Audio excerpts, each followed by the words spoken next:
Hey, so if you're watching this, you're probably either one of my regular viewers who likes my content, or B, you are a New World refugee considering Guild Wars 2 as the next MMO to take part in. In either case, I feel obligated to tell you the truth about the state of Guild Wars 2 in the current year, what the future looks like for this game, and hopefully allow you to make a proper, informed buying decision. I will talk about everything from community culture to the different expansions, but more importantly, I will give you a good idea of what to expect from this game moving forward. The last thing I want to do is to gas you up into buying a $100 bundle only for it to be irrelevant in a couple years. Yes, I will be going there. But before we get to the doom and gloom, I want to say that I am Silhouette. I've played the Guild Wars franchise since launch. I started making content on the game about 2 years ago. I became an Arenanet partner, which basically means I sold out. I have about 12,000 hours of Guild Wars 2 played, and I am a relatively critical voice in the Guild Wars 2 community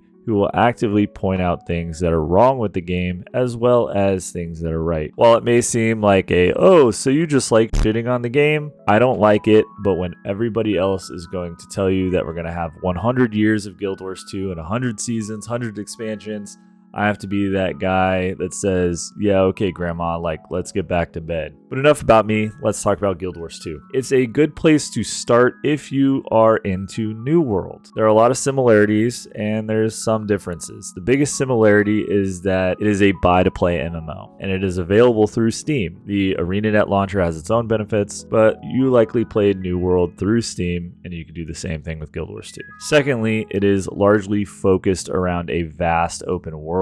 And the open world in Guild Wars 2 is arguably the best part of the game. The studio has done a really good job of making the open world really immersive, interesting, beautiful, with a lot of secrets and puzzles and all that sort of stuff going on. Third, and the biggest reason why many players play Guild Wars 2 over other MMOs is the combat system. The combat system is extremely fluid with very minimal animation locks. I'm talking like 4 or 5 animation locks across every class and weapon set. The mobs and stuff in instance content can be easily managed without being overly annoying. There are very few unavoidable knockbacks or CCs and stuff of that nature that can't be mitigated through squad mechanics. The fluidity of the combat system really is the shining light of the game, and at its core, it's what makes this game so good. The setting, the story, the build craft, the weapon choices, etc., all of those are good as well, and if not on par, then they are better than a lot of other games, but it's how the game feels to play that makes it worth playing. So now you might be thinking, what's the catch? Guild Wars 2 has always, and I mean always, been kind of a dark horse in the MMO sphere, both in the shadow of WoW and Final Fantasy XIV. The Twitch scene is basically non-existent, and you may have heard that Guild Wars 2 is a dead game at least once or twice over the last 12 or 13 years that it's been out. Well,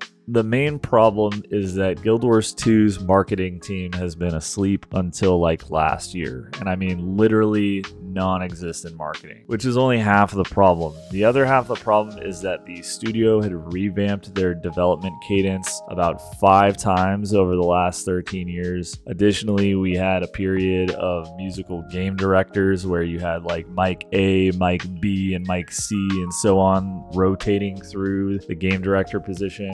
Each one having a different vision for the game, and it kind of took things down this winding road. That being said, I want to make it clear that over the last 3 years, Guild Wars 2 has had a fairly stable development release cadence, with fairly good marketing and good communication from the studio in terms of roadmaps, expectations, and so on. They have done a good job of communicating with the player base. And that sounds good, right?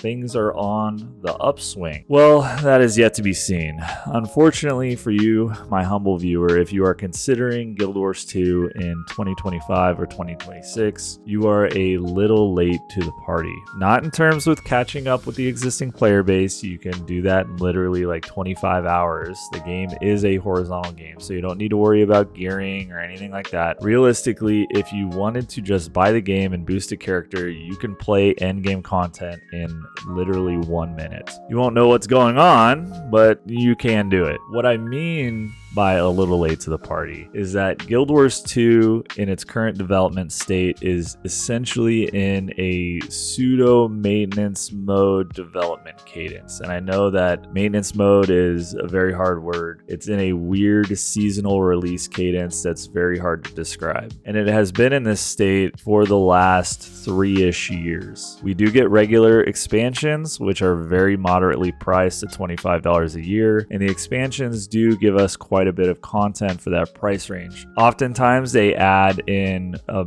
new system along with some mechanical systems, which are actually pretty game changing. Almost too game changing in my opinion, but that's another story. The issue with Guild Wars 2 is that the game is rapidly approaching its limit. It is an extremely old engine. It has had 12 years, 13 years of updates, reworks, patches, and the game is absolutely huge. Many, including myself, are waiting for the other shoe to drop. We are waiting for that one blog post to come out saying, yeah, man, like the game is finished. Not because the game is bad by any means, but the canvas is full. Like the painting is complete. There's no more room for any more paint to add to this thing. So if you are considering Guild Wars 2, you can play it for free and experience many of the things that I mentioned here, the open world, the combat system, and so on through the free trial. And if you enjoy the game in the free trial, the game regularly does go on sale. I would expect the game to go on sale again here either in late November or in December sometime. And I recommend you either buy the Heart of Thorns Path of Fire bundle, or if you really like the game, just unlock the Ultimate Edition, which is all 3 expansions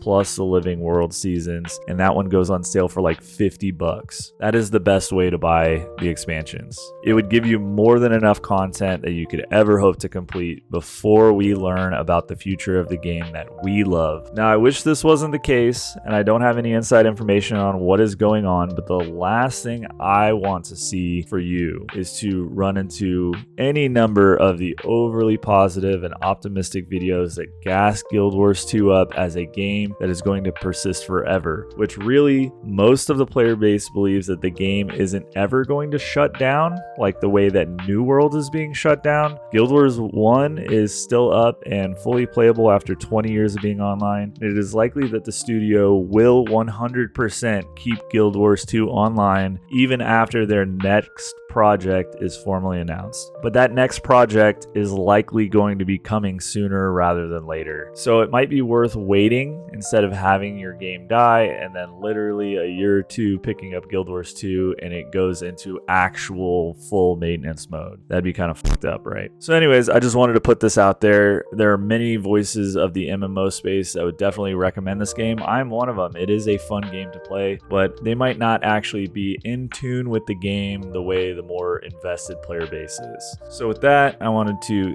thank you for watching. A big thanks to all my subscribers. If you're a regular here and you aren't subscribed, please consider subscribing. Over 80% of my viewer base isn't subbed. A special thanks to all of my members who support the channel directly, and I appreciate the support. It all goes back to you guys in one form or another. So thanks for building up the community. Cheers. Good luck, New World players, and I will catch you on the next one.